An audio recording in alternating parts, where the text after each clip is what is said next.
Pretty soon I'll be declaring the Hormuz Strait a territory of the United States.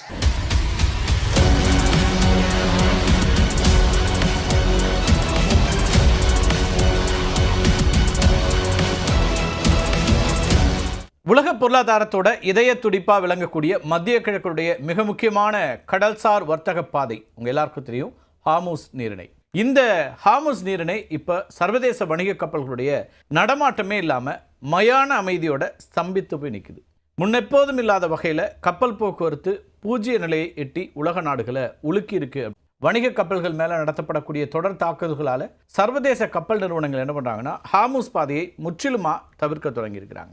கடல்சார் வர்த்தக கண்காணிப்பு அமைப்புகளாக இருக்கக்கூடிய கெப்லர், அதே போல மெரைன் டிராஃபிக், இந்த அமைப்புகளுடைய தரவுகள் என்ன சொல்லுதுன்னா ஹார்முஸ் நீரிணை வழியான தினசரி வர்த்தகம் அப்படிங்கிறது மிக கொடூரமான சரிவை சந்தித்திருக்கிறது அப்படின்னு சொல்றாங்க. ஈரான் அமெரிக்கா போருக்கு முன்னாடி வரைக்கும் ஹார்முஸ் நீரிணை வழியா தினசரி 150 கப்பல்கள் வரைக்கும் சென்று கொண்டிருந்தது. இந்த கப்பல்கள் கொண்டு சென்ற கச்சா எண்ணெய் உலகின் 25% தேவையை பூர்த்தி செய்யக்கூடியதா இருந்துச்சு.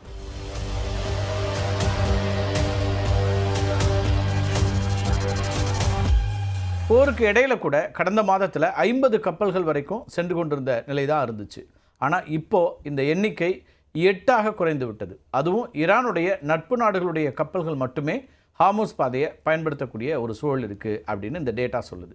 உலகளாவிய திரவ இயற்கை எரிவாயு வர்த்தகத்தில் 20% பங்களிக்கக்கூடிய கத்தார் நாட்டோட ஏற்றுமதி முற்றிலும் ஸ்தம்பித்திருக்குது. ஈரானை ஆயுதங்களால் முடக்க முடியாத அமெரிக்கா இப்போ என்ன செய்கிறாங்கன்னா அந்த நாட்டின் மீது 1-2 பஞ்ச் வகையிலான பொருளாதார தனிமைப்படுத்தலை அமல்படுத்த திட்டமிட்டு இருக்கிறாங்க. இது பற்றி ஒரு விரிவாக நேற்றைக்கு நாம் ஒரு காணொலி வெளியிட்டிருக்கிறோம். அமெரிக்காவுடைய இந்த முடிவின் எதிரொலியாகத்தான் ஹார்முஸ் நீரிணை பகுதியில் செல்லக்கூடிய சரக்கு கப்பல்களை ஈரானோட கடற்படை தீவிரமாக தாக்க தொடங்கியிருக்கு. இன்னொரு பக்கம் ஹார்முஸ் நீரிணையை அமெரிக்க பகுதியாக அறிவிக்க போகிறதா அமெரிக்க அதிபர் டொனால்ட் ட்ரம்ப் தெரிவிச்சிருக்கிறார். Pretty soon I'll be declaring the Hormuz Strait a territory of the United States. Trump சொல்றது போல ஹார்முஸ் நீரிணையை அமெரிக்க பகுதியாக அறிவிக்க முடியுமா அப்படிங்கிற பிரதானமான ஒரு கேள்வி எழும். சட்டப்பூர்வமாகவோ அல்லது நடைமுறை அரசியல் ரீதியாகவோ ட்ரம்ப் சொல்றது மாதிரி ஹார்முஸ் நீரிணையை அமெரிக்காவுடைய சொந்த பகுதியாக அறிவிக்கவே முடியாது.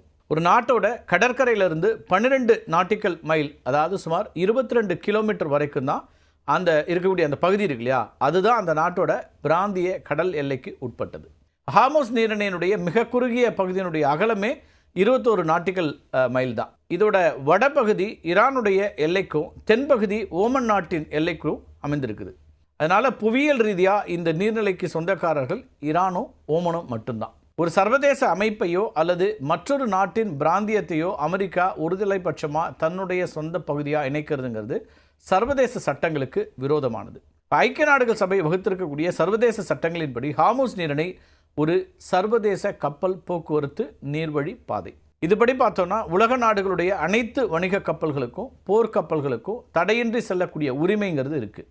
இதுதான் ரைட் ஆஃப் டிரான்சிட் பேசேஜ் அப்படின்னு சொல்லுவாங்க. ஈரான் உட்பட எந்த ஒரு நாடும் இந்த பாதையை முழுமையாக தன்னுடைய கட்டுப்பாட்டுக்குள்ளே கொண்டு வந்து கட்டணம் வசூலிக்கிறதுக்கோ அல்லது பிற நாடுகள் அந்த வழியை பயன்படுத்துறதை தடுக்கவோ முடியாது. அமெரிக்காவே வரலாற்று ரீதியாக கடல்சார் சுதந்திரத்தை வலியுறுத்தி வந்த ஒரு நாடு தான் அப்படிங்கிறதையும் நம்ம கவனிக்க வேண்டியிருக்கு. முதல் உலகப் போருக்கு பிறகு அதிபர் உட்ரோ வில்சன் முன்வைத்த புகழ்பெற்ற 14 அம்ச கொள்கையில் அமைதி மற்றும் போர் நேரங்களில் சர்வதேச கடற்பரப்பில் தடையற்ற கப்பல் போக்குவரத்து அப்படிங்கிறது தான் 2வது மிக முக்கியமான அம்சமாக சேர்க்கப்பட்ட ஒன்று. 1941ஆம் ஆண்டில் அமெரிக்க அதிபராக இருந்த பிராங்க்லின் ரூஸ்வெல்ட், அதேபோல் இங்கிலாந்து பிரதமர் வின்சன் சர்ச்சில், இவங்களுக்கு இடையில் கையெழுத்திடப்பட்ட அந்த ஒப்பந்தத்திலையும் அட்லாண்டிக் சாசனத்தில் அனைத்து நாடுகளும் சர்வதேச கடல்களில் எந்தவித பயமுமின்றி பயணிக்கக்கூடிய உரிமை உறுதி செய்யப்பட்டுச்சு.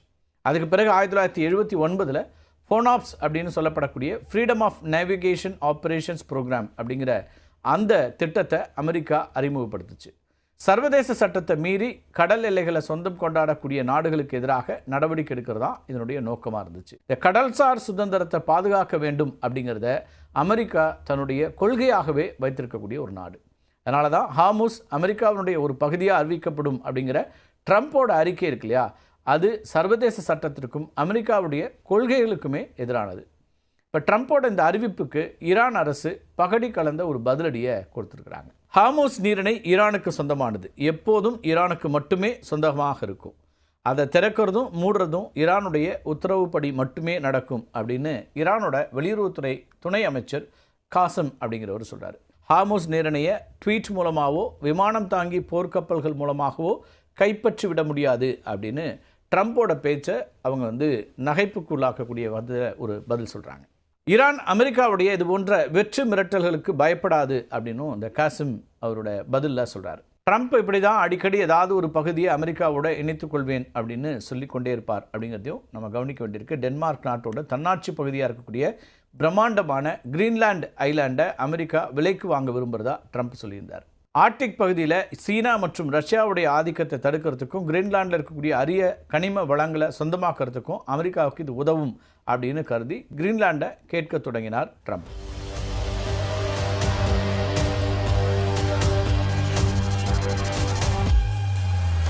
ட்ரம்ப்போட இந்த நடவடிக்கையை எதிர்த்து கிரீன்லாந்து நாட் ஃபார் சேல் அப்படிங்கிற முழக்கத்தோட தீவு மக்கள் போராட தொடங்கினாங்க. இதனால் கோபமடைந்த ட்ரம்ப் டென்மார்க்குக்கான தன்னுடைய அதிகாரப்பூர்வ அரசு பயணத்தையே ஒரே ஒரு ட்வீட் மூலமாக ரத்து பண்ணார். அமெரிக்காவுடைய வடக்கே இருக்கக்கூடிய அண்டை நாடான கனடாவை அமெரிக்காவுடைய 51வது மாநிலமாக இணைப்பது குறித்து பல முறை வெளிப்படையாகவும் கொஞ்சம் கிண்டலாக தமாஷாலாம் பேசியிருக்கிறாரு ட்ரம்ப். ட்ரம்ப்போட பேச்சை நையாண்டி செய்த கனடா தலைவர்கள் அமெரிக்கா விரும்புச்சுன்னா நாங்கள் அலாஸ்கா மாநிலத்தை விலைக்கு வாங்க தயார், அதோட மினசோட்டா அதே போல் மினியாபோலிஸ் இந்த நகரங்களையும் இலவசமாக இணைத்துக் கொள்கிறோம் அப்படின்னு திருப்பி அடித்தாங்க. அந்த நேரத்தில் இதே போல தான் மத்திய அமெரிக்க நாடான பனாமாவில் இருக்கக்கூடிய புகழ்பெற்ற பனாமா கால்வாய் மீண்டும் அமெரிக்க கட்டுப்பாட்டுக்கே வர வேண்டும் அப்படின்னு ட்ரம்ப் தொடர்ந்து சொல்லிட்டு இருக்கிறார். 1999 அமெரிக்கா இந்த கால்வாயை பனாமா வசம் ஒப்படைச்சது. ஆனால் அமெரிக்கா உருவாக்கிய கால்வாயை பனாமா அரசு சரியாக பராமரிக்கலை, அங்கே சீனாவோட ஆதிக்கம் அதிகரிக்குது அப்படின்னு சொல்லி மீண்டும் கைப்பற்ற வேண்டும் அப்படின்னு சொன்னவர் தான் ட்ரம்ப். 2003 ஈராக் போருக்கு பிறகு ஈராக்கினுடைய எண்ணெய் வளங்களை அமெரிக்கா தன்னுடைய முழு கட்டுப்பாட்டில் எடுத்துக்கொண்டிருக்க வேண்டும் அப்படின்னு தேர்தல் பரப்புரைகளில் இதே ட்ரம்ப் முழங்கியிருக்கிறார். போருக்காக அமெரிக்கா செலவிட்ட கோடிக்கணக்கான டாலர்களை ஈராக்கினுடைய எண்ணெயை கைப்பற்றுவதன் மூலமாகவே மீட்டிருக்க முடியும் அப்படிங்கிறது தான் அவரோட கருத்தாக அப்போ இருந்துச்சு. ட்ரம்ப் ஏன் இப்படி பேசுகிறாரு, அவருடைய ஸ்ட்ராட்டஜி என்ன அப்படின்னு ஒரு கேள்வி எழலாம். அது பற்றியும் அரசியல் ஆய்வாளர்கள் சொல்கிறாங்க. அவங்க என்ன சொல்கிறாங்க அப்படின்னா, ட்ரம்ப்போட இந்த அணுகுமுறைக்கு 3 முக்கியமான காரணங்கள் இருக்கலாம்னு சொல்கிறாங்க. ஒரு நாட்டோட பேச்சுவார்த்தைக்கு செல்றதுக்கு முன்னாடி சாத்தியமில்லாத ஒரு கோரிக்கையை முன்வைக்கிறதுங்கிறது, அதுபோல் இது மூலமாக எதிர்த்தரப்பை அச்சமடைய செய்து அமெரிக்காவுக்கு சாதகமான குறைந்தபட்ச உடன்படிக்கைக்காவது அவங்கள வர வைக்கிறது, இந்த 3 காரணமாக இருக்கலான்றாங்க. அமெரிக்க உள்நாட்டு அரசியலில் ஊடகங்களுடைய கவனத்தை தன் பக்கவே வைத்திருக்கவும், தன்னுடைய ஆதரவாளர்களுக்கு தான் ஒரு துணிச்சலான தலைவர் அப்படிங்கிற பிம்பத்தை கட்டமைக்கவும் இந்த மாதிரியான அதிரடி பேச்சுக்கள் அவருக்கு கை கொடுக்கின்றன அப்படின்னு சொல்கிறாங்க. சட்டப்பூர்வமாக சாத்தியமில்லை என்று தெரிந்தே சர்வதேச அரங்கில் அதிர்வலைகளை ஏற்படுத்த ட்ரம்ப் பயன்படுத்தக்கூடிய அரசியல் சதுரங்க காய் அப்படிங்கிறது தான் இத்தகைய அறிவிப்புகள்னு சொல்கிறாங்க. ட்ரம்ப் ரியல் எஸ்டேட் அதிபராக இருந்த பின்னணியை கொண்டவர் அப்படிங்கிறதுனால சர்வதேச அரசியலையும் அதே அணுகுமுறையில் நிலத்தை விலைக்கு வாங்கிறது அல்லது சொத்துக்களாக பார்ப்பது அப்படிங்கிற அந்த கோணத்திலேயே அவர் கையாண்டுட்டு இருக்காருன்னு சொல்கிறாங்க. சர்வதேச வர்த்தகத்தின் 80% கடற்பரப்பு வழியே தான் நடக்கிறது, அந்த வழிகளின் சுதந்திரத்தை பாதுகாப்பதே தங்கள் கொள்கை அப்படின்னு முழங்கிய அமெரிக்காவே இன்றைக்கி ஒரு சர்வதேச நீர்வழி பாதையை தன்னுடைய சொந்த நிலப்பகுதியாக அறிவிப்பேன் அப்படின்னு சொல்கிறது வரலாற்று முரண். ட்ரம்ப் விடுக்கக்கூடிய இத்தகைய அறிவிப்புகள் ஈரானை பணிய வைக்குமா அல்லது உலக சந்தையை மேலும் ஒரு எனர்ஜி கிரைசிஸ்க்குள்ளே தள்ளுமா அப்படிங்கிறத வரக்கூடிய நாட்கள் தான் தீர்மானிக்கும்.